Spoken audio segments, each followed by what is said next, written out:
To set up a trailing stop in your account, start by opening the app and logging in.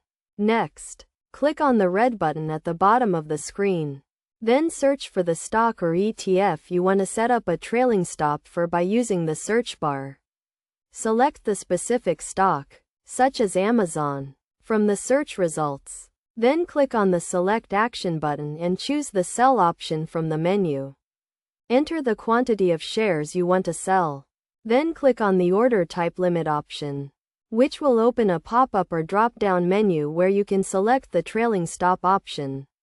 Enter the trailing amount, either in points or as a percentage, depending on your preference, and choose the timing if desired.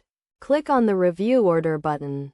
Then verify that the order details are correct, including the amount and order type with trailing stop. Once confirmed, scroll down to find the Place Order button at the bottom of the screen and tap on it.